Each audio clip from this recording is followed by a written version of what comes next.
All right, hey guys, I'm up in my bedroom, so ignore the background. And I've talked about this in a million videos. Every time I make a video up here in my bedroom, I just remind you guys that so this became the catch-all room when I was painting my house, and everything ended up in here. And I'm just slowly but surely trying to kind of situate everything back. And for those who have watched a lot of my videos, you guys know that I suffer from COPD. So it's very difficult for me to take on big projects that involve like a lot of dust and, just stuff getting stirred up. So I have to be super mindful. So I literally work at a snail's pace when it comes to like this kind of thing. So anyway, yeah, someday. It's very well managed though. And I don't use big pharma, which is so freeing. Like, it feels really good. I've actually made videos on it, but they get struck down every time I make them. So anyway, just ignore the background, okay? So I wanted to talk a little bit about a near-death experience that I had and how it is really quite different than a lot of the other near-death experiences that are out there that talk about the white light and loved ones and, having this, this blissful feeling of making contact on the other side and all of that. And what I can say is that that wasn't my experience. And again, I'm not here to promote my beliefs or ideas onto people. I'm just here to share my own perspectives and my own experiences. I've told this story in a video before, but because I wiped out my video channel history, because I thought I was gonna get rid of my YouTube channel, so I got rid of all my videos. I was just like, I'm done with this. I'm done with YouTube. And then I had a few of you reach out to me, so I'm still here. And I thought I would make this video again because somebody had reached out to me in the comment section and was curious about my experience. So I'm going to share it, okay? So this was well over 20 years ago. We're probably looking at not quite 25 years, but maybe like 23 years ago, somewhere around there. Because I'm just thinking of like how old my daughter was when this actually happened. Now, I've talked about how I got COPD. I suffered from chemical pneumonia many years ago, which means it's not from smoking. It was from having inhaled some very caustic, very toxic, very dangerous chemicals into my lungs, which damaged my lungs severely, caused massive scarring, massive damage, and damaged a lot of the cells, right, that help you to get air in and out. So I had like a multitude of problems going on with my lungs. And I was at a time in my life when it was really bad and I was in chronic respiratory distress. It was really a nightmare. Like my life was really hell at that time. And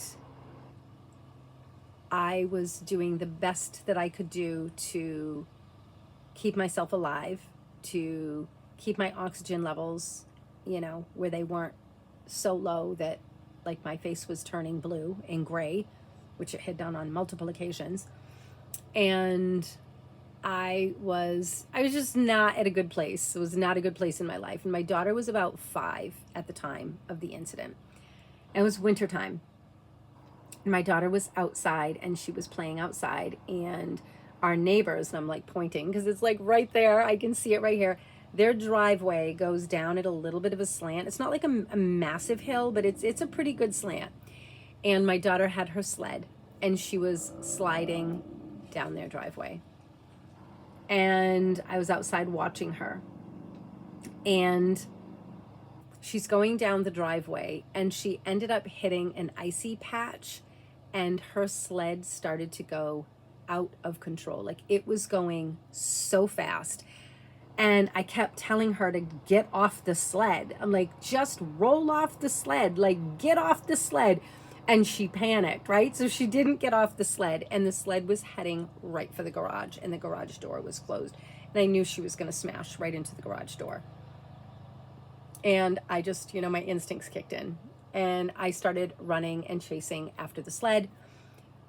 I've never ran so fast in my life. Like my adrenaline was coursing through my blood. Like I was feeling it and I was just in full sprint. And I ended up literally diving. Like I ran so fast and then I just dove at the sled to grab the end of it to slow the sled down, which I did. And she literally came about a foot from the garage door. She would have hit that thing so fast, she would have absolutely gotten banged up. So I stopped her.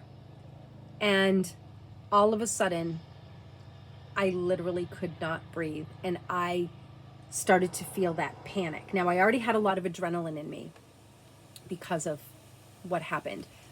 But this was like nothing I had ever experienced. I literally felt, I can't even explain it. It feels like a burst. It feels like something like bursts open and you feel almost like you're being, again, I can't explain it. You have to be there. You have to be there to know what I'm talking about. It is the most terrifying experience because you literally cannot get air into your body.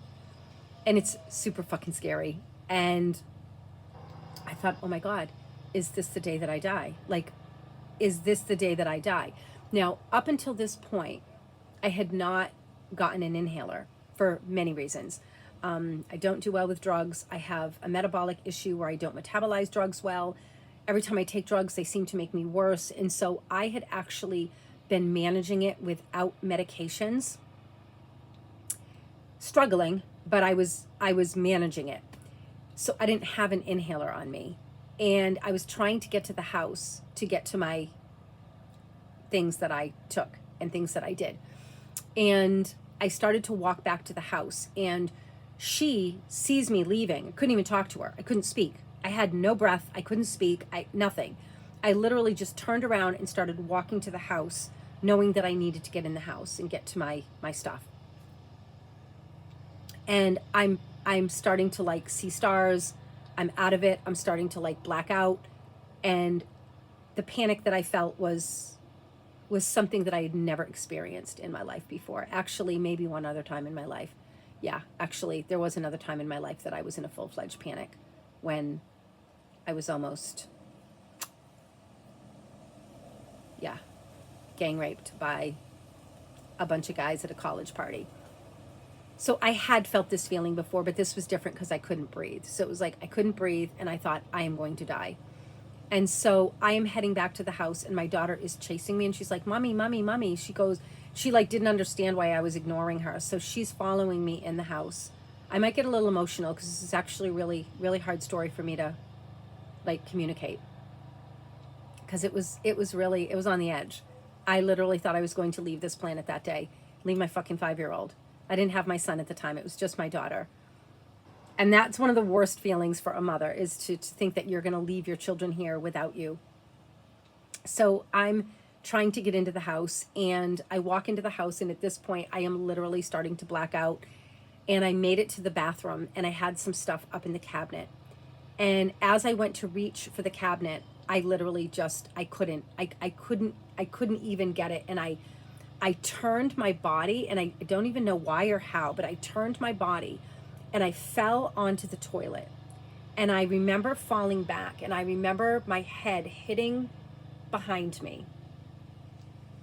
And the toilet seat was up against my mid-back. And I remember just falling into it. Now at this point, my daughter had been running, so she had caught up to me. And my daughter is coming into the bathroom with me. She's standing in front of me and I am sitting on the toilet and I am passed out cold. I am out. I had no oxygen. I was fucking out. And in that moment that I had my experience, I was no longer connected, or I probably was connected, but I was no longer in my body. Let's just say that. I was not in my body. I was out of my body. And I was witnessing everything that was happening. Everything.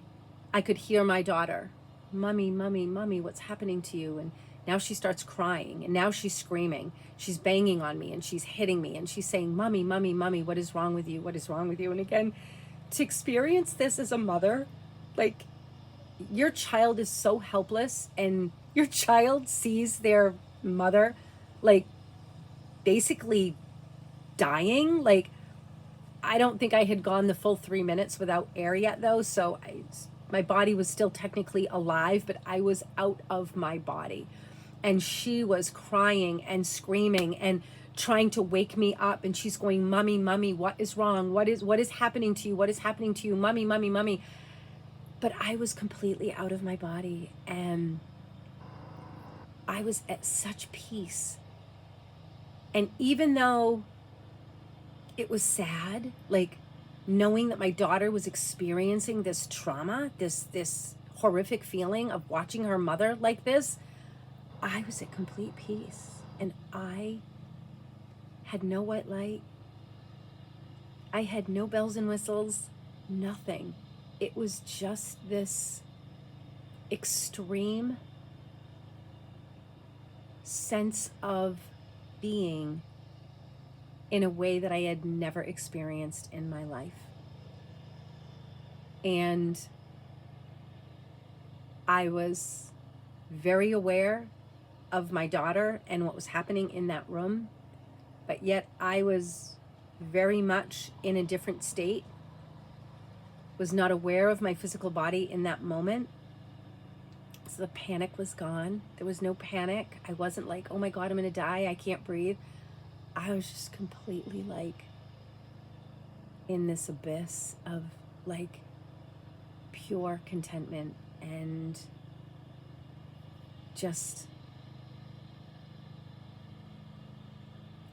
full and whole. And it was absolutely surreal. And as I was coming back into my body, and as I started to regain consciousness, I had this knowing. I did not hear voices. Nobody told me this. I didn't see anyone. I didn't meet anybody. There was nothing there other than me, but it was everything and nothing and everything. It was so insanely surreal. I cannot describe it. I'm doing my best. I cannot describe it. These are just limited words. I'm trying to describe it the best that I can. And as I was coming back into my body, I knew that I was here for profound purpose and that I wasn't ready to go yet. And that there was something huge coming. And that I was needed here. And I chose to come here. And I was going to be here. And I had always known stuff my whole life. This was like next level initiation though. So it brought me deeper into this knowledge.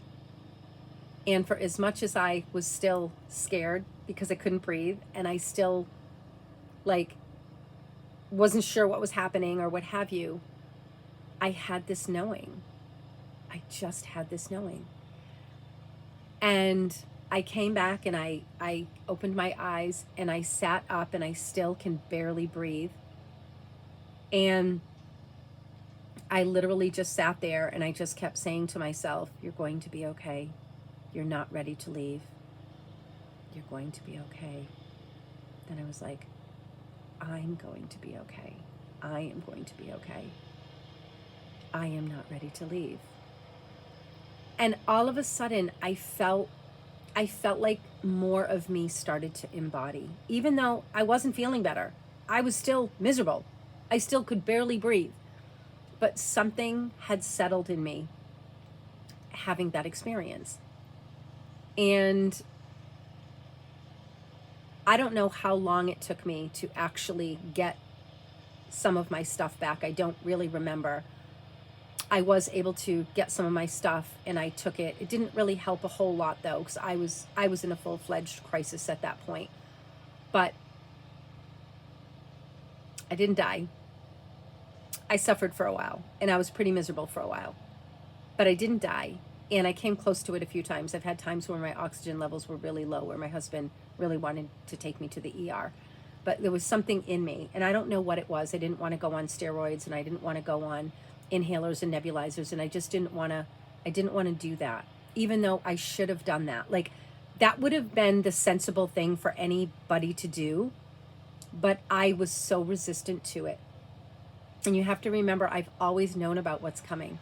I've always known about the CRISPR technology. I've always known about them using drugs to manipulate people and basically get people to become possessed. I've always known about Big Pharma's role in the agenda. I've always known it. I've known it. I discovered it for myself firsthand when I was about 19 years old. Before that, I wasn't keyed into it as much, but I had a personal experience when I was 19 that started to make it make sense to me. And then when I was 21, I had another powerful experience that made even more sense to me. And I feel like that, again, another initiation that I went through. And this was like really solid for me. I was like, I'm not doing that, because then I'm going to be totally dependent on Big Pharma for my own life. And I was like, I'm not okay with that. But yet I didn't want to die, and I didn't want to leave my daughter. And I didn't want to leave my husband either. But I mean, as a mother, my daughter was my priority. Like, she was the one that I was worried about the most. Even though I think my husband would be a mess if I died. But I'm just saying, like, she was the one that I was the most concerned about. But I just, something about it was like, no, no, no, no, no. And something in me was like, you're either going to overcome this or you're not. That you are not going to slip into that space. And that was where I was at with it. And it took me a while, but I was finally able to get it under really, really good control. And I can go on and on because there's more to the story. And I had another layer, and I learned more, had another event that came a few years later after I had my son. And that gave me a deeper initiation and brought me even further. But tying this all into my experience, my quote, near-death experience, whatever you want to call it, okay, out-of-body experience. So I've had out-of-body experiences before, but this one, I literally passed out because I didn't have any air. So I was close to death. And this was the experience that I had. And there was nobody, there was nothing except for me. But everything was in me. Does that make sense? There was nobody there to guide me.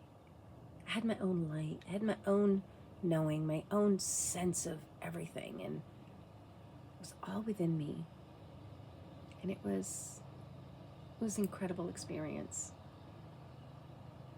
I've had others that have taken on some interesting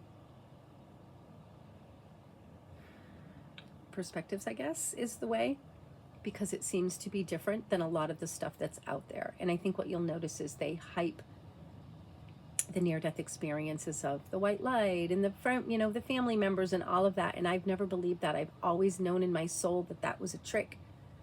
And my experience showed me clearly that that wasn't my experience. My experience was my own inner being, my own inner flame, my own inner light, my own inner source connection. I was completely tethered already.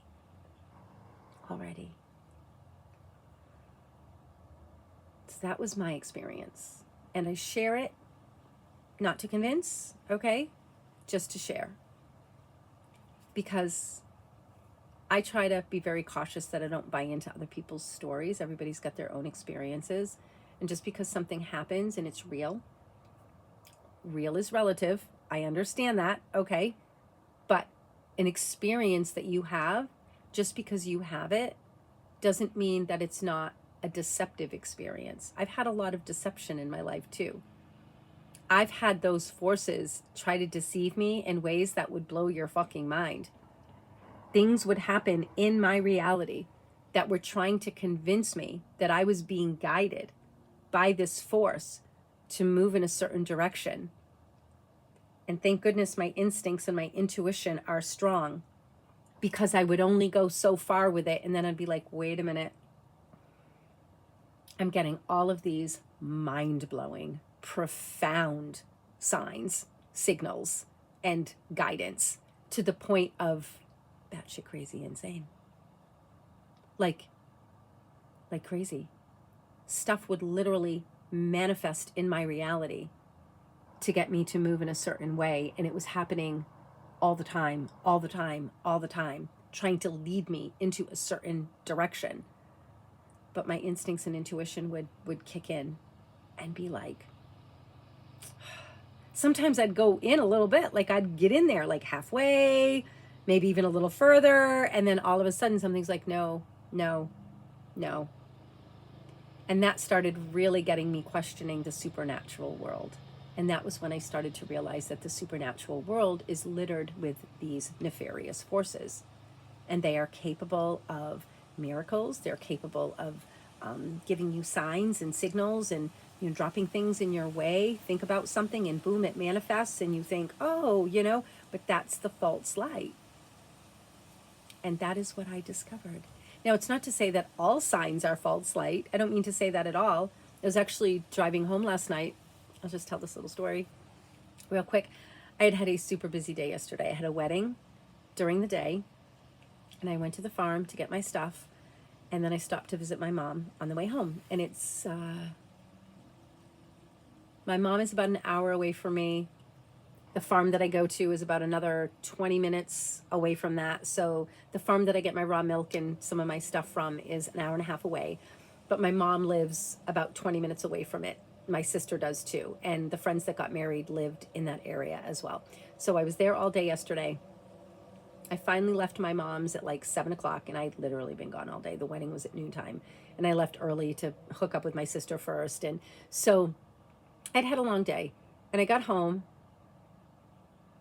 I was pretty beat, needless to say, but I'd had a beautiful day, and my mom lives in a elderly home, and it's a beautiful place, and she's well cared for and has 24-hour supervision, which is what she needs, and she's free to come and go, and so it's really, really a great place for her. And on the way home, driving home, I was pretty beat, and I was on the part of the road that's like 50 miles an hour. And then as you start to approach the common area of the town, the speed limit drops to 30. So it goes from 50 to 30. It's really, really easy to like do 40, 45 through the town. Really easy to do. And I don't know how fast I was going, but I'm thinking I was doing 50. I was probably doing 50, 45. I was definitely at a good clip because I had just come in towards the center and hadn't slowed down yet. And I know that the sign, I was just zoning out. Like I didn't really pay attention to the sign. I just wasn't, because I was just driving and kind of zoning. And I see a fox, the first fox that I saw. And every time I see fox, I think of my friend. She literally fills me up every time I see a fox. I don't know what it is, but I'm like, what's with you and foxes? Like every time I see a fox, I think of you. So I see this and I think of her. And now all of a sudden I'm like, I'm thinking of her. And then I'm starting to come in closer to the common area of the town. And I see another fox. And this one got my attention. Like it wasn't in front of my truck, but it was closer to me than the other one was. And this one got me to like hit my brakes. I didn't think I was going to hit it or anything, but I don't know. I saw the fox and I just hit my brakes and I just slowed down, and I don't know why. It just like came over me. I just hit my brakes. I slowed down. And then I just started to go through the center, and wasn't there a cop sitting right there? He would have absolutely pulled me over and given me a ticket, especially this town. We know about this town. The cops are ticket crazy. And I knew I would have absolutely gotten a ticket, without a doubt. And this fox kept me from getting a ticket, because had I had not seen that second fox, I would have been going through the town probably at about 45, 40 miles an hour, which is not like super fast. It's not like I was like racing by any means, but I was going at a decent clip. It's kind of one of those things where I understand why the speed limit is 30. I do understand that. But when you're driving, you don't really feel like you're going that fast because it's not like I'm doing 60. You know, I wasn't doing 60. So yeah, I would have absolutely gotten a ticket. So it was almost like the first Fox was like my little warning. And the second one was there to be like, girl. And again, I wasn't purposely speeding. I wasn't really paying attention to how fast I was going, but hitting those brakes and then literally boom. And I hit the brakes right before the cop would have been able to see me. So it was like, that was where the Fox was, exactly at that point. And had I had not hit my brakes at that point, I would have gotten a ticket. So we get signs all the time, right? Signs from nature and from the universe and whatever. And those do exist, for sure. And I've had my share of them. But I've also been tricked and deceived.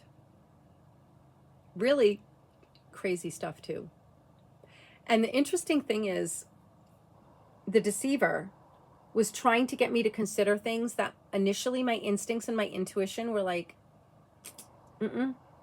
But then I was getting all these signs like, oh no, yes, you're, you know, there's something you're not seeing about that. Getting me to second guess myself, getting me to doubt myself. So I was like, okay, I'll consider it. Maybe I'll consider it. Started to open my mind and think about other perspectives. And maybe there was something going on behind the scenes that I wasn't aware of. And maybe there was some like deep spiritual stuff going on that I couldn't see. But then I'm like, but then that means I can't trust my instincts and my intuition. So it was very confusing for me. It was a very confusing time in my life. So I was getting these signs and signals all the time that I now know was from the false light. It was from that deceptive force. But the Fox last night, 2 of them, that I believe was from the universe. Because I was not speeding because I was being an asshole. I was doing the speed limit because I don't really speed. I'm not a speedy driver.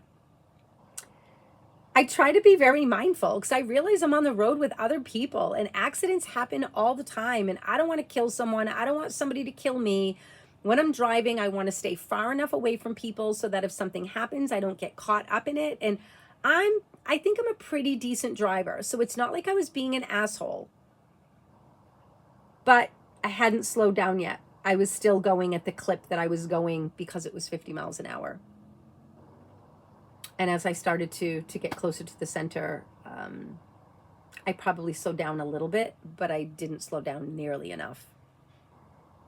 And I know without a doubt in my being that those animals, the first one, again, I think the first one was just my little whatever. It was the second one. I guess it was like, oh, the first Fox didn't make you slow down. The second one, there it is. And the second one I did. Hit my brakes, slow down, and boom, there was the cop right there. So that doesn't have anything to do with a near-death experience, but I'm just saying in general about the different experiences that people can have. Sometimes they're truly authentic and they're from our higher soul connection to source. And then sometimes it's actually from that deceptive force that is trying to trick and deceive us. And that's where our discernment comes in, and it's not always easy. Anyway, I just wanted to share. Signing out.